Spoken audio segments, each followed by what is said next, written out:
ሰላም ውድ ቻናላችን ቤተሰቦች ምኞት ክፍል 10 የመጨረሻውን ክፍል ከፀሐይ ዩቲዩብ ቻናል እንዲያቀርብላችሁ ምኞት ክፍል 10 የመጨረሻው ክፍል በምን እንደሚደመደም ከዛሬው ትረካችን ትረዳላችሁ። ምኞት እውነተኛና ልብ አንጠልጣይ የፍቅር ታሪክ እንዴት ተጀመረ የመጨረሻው ክፍል እንዲያቀርብላችሁ እናንተ በዚህ ዩቲዩብ ቻናል አዲስ ከሆናችሁ ሰብስክራይብ በማድረግ ደወሉን በመጫን ቤተሰቦች ሆኑ ጋብዘናችሁ ክፍል 10 ምኞት እንዲህ ይቀጥላል። እሺ ደውልልሻለሁ ሊዱዬ ደህና ሁኚ ብላ ረዱ ስልኩን ዘጋችው። ቢኒያም ከስራ መጥቶ ወደ ቤት ሲገባ ኤዱ ቤት የለችም። ኤዱ እያለ ተጣራ። ምናልባት ወደ ጓዳዋ ውስጥ እንደሆነች ብሎ ኤዱ ግን የለችም ነበረ። ወደ ውጭ ወጣ። እማማ በለጡ እያለ ተጣራ። ኤዱ የት ሄዳ ነው አላቸው እማማ በለጡ። ሐኪም ቤት ሄዳ ነው አሉ። ቢኒ ድንግጥ አለ። መቼ? ምን ሆና? ምን አገኛት?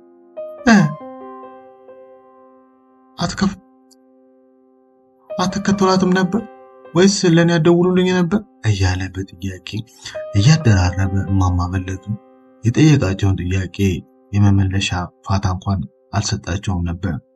ይህ ከማለቱ ወዲያውኑ የግቢው በር ተከፈተና ኤዱ መጣች። በጣም አምሮባታል። ከደስታዋ ብዛት ፊቷ ላይ ፀሐይ የወጣች እስኪመስል ድረስ አብርታለች። በረዶ የሚመስሉ ነጫጭ ጥርሶቿ ተፍለቅልቋል። ቢኒያም እንዳያት በጣም ደስ አለው። አሟት ነበር የመሰለው። እሷ ግን እንደ ጨረቃ ፈክታ እንደ ፀሐይ አብርታ ብቅ አለች። ገና የነጋ መሰለው። ለሱ ንጋቱ ኤዱ ነች።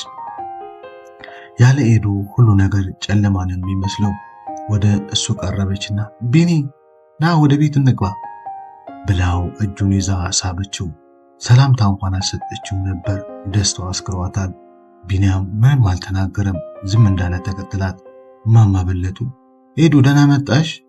ፊቷን ሳታዞር ወደ ቤት እያመራች አዎ ማማ አለቻቸው። ውስጧ የሆነ ነገር አለ ለቢኒያም እስከምትነግረው ቸኮለች። ቤት ከገቡ በኋላ የተፍለቀለቀች በደንብ ሳቀች። ኤዱ ምን ተገኝቶ ነው? ሆስፒታል አይደል እንደሄድሽው አላት ቢኒያም። አዎ ሆስፒታል ነበር የሄድኩት አለችው። ምን ሆነሽ ነው? ምንሽን አሞሽ ነው? ሆዴን። ወይኔ በፈጣሪ እንዴት አደረጎች ታዲያ የኔ ፍቅር ብሎ እጆቿን ሆዷ ላይ አድርጎ አይኑን ያያታል። ኤዱ አሁንም ጥርስ በጥርስ እንደሆነች ናት። የምትስቀው እሱን ላለማስጨነቅ እንደሆነ አድርጎ ነበር ያሰበው። ቢኒ እኔ ፍቅር አለችው። ድምጿን ለስለስ አድርጋ ወይኔ ቆንጆ የሆነ ነገር ልነግርህ ነው። አሁን ንገሪኝ ፍቅር ምንድነው እሱ እያለ መለከታታም። የ3 ወር እርጉዝ ነኝ አለችው። ቢኒያም የሰማው ማመን አቃተው። 4 ዓመት እምቢ ብሎ እንዴት አሁን? እውነትሽን ነው ኤዱዬ? ለማረጋገጥ ያክል እኮ ነው ሆስፒታል ሄድኩት ብላ ራሷን ባወንታ ነቀነቀች። ቢኒ ምድር ጠበበችው። ኤዱን እቅፍ አደረጋት። ሰውነቷ ላይ ጥምጥም ብሎባት ይስማት ጀመር። ግንባሯን፣ አይኗን፣ ጉንጯን፣ አፍንጫዋን፣ ከንፈሯን የቀረው የለም። በየመሃሉ እየጮኸ ፈጣሪ ይመስገን ይላል። ኤዱ ትፍለቀለቃለች። ደስታ ቢገል ኖሮ ከቢኒ ቀድማ ትሞት ነበር። ከምንም በላይ ያስደስታት መጸነሷ ሳይሆን ቢኒ እንደዚህ ሲደሰት ማየቷ ነበር። በእርግጥ የደስታዋ ምንጭ ማርገዟ ቢሆንም ቢኒ አሁን እየጮኸ ነው። ጌታን ማመስገን አላቋረጥም። ጌታ አመሰግናለሁ እያለ ለሀቃው እስኪበጠጥ ድረስ ይጮሃል። እንደገና ቀጥሎ ፊቷን በመሳም ያጣድፋታል። ደስታው እንደቀጠለ ነው። ኤዱ ቢኒ ከዚህ ሁሉ ፈንጠዝያ በኋላ አብረው ቁጭ ብለው ራት እየበሉ ረዱ ደወለች። ቢኒ ስልኩን በኤዱ ሊያስነሳልና ሆ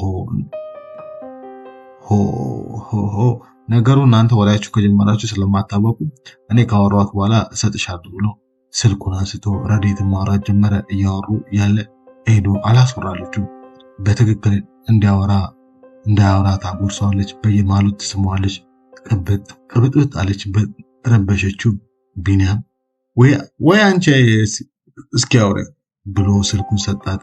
ኤዱ እና ረዱ ማውራት ጀመሩ። ረዱ እራት እየበላን ነው ብላ አለቻቸው። ኤዱም የተባረከውን ብላ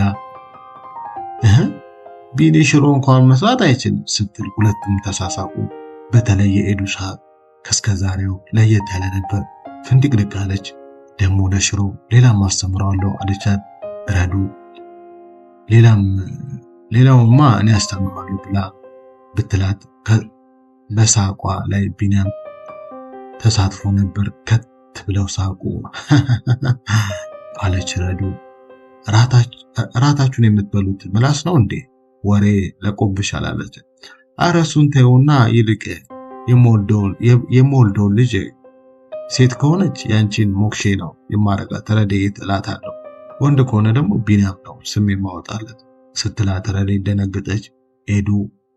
ኤዱዬ አረገዝኩኝ እኮ። ወይ ረድኤት በደስታ ብዛት እኮ የነገርኩሽ መስሎኝ ነው።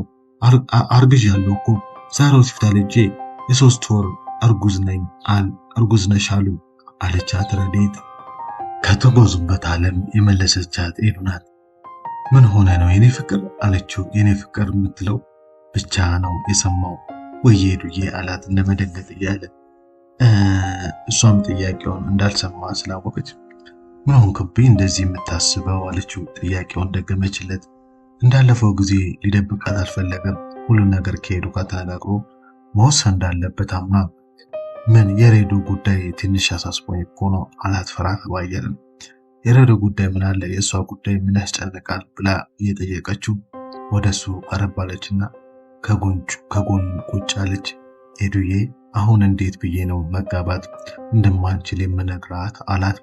የኔ ፍቅር ረዱዬ እኮ ማግባት አለብህ አለችው። ለልጅ ብዬ እኮ ለልጅ ብዬ ነበር እንደማገባት ያው አሁን ደግሞ ውድ ሚስቴ በሆዴ አብራኬ ክፋ ይዛለች። አየው ውዴ በትኩረት እየተመለከተችው ነበር።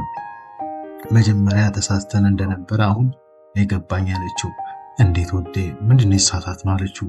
እሷም ወደሱ ዞር እያለ ኤዱ ደግሞ ይበልጥ ወደ እሷ እየተጠጋች እጆቿን ትከሻው ላይ ጣል እያደረገች መጀመሪያ ይህንን ያህል ዓመት ታግሰን በችኮላ መወሰን አልነበረብንም፣ ትንሽ መታገስ ነበረብን አለችው። መጥፎ እንዳልሆን ካውቃለሁ፣ ስለ ጥሩነት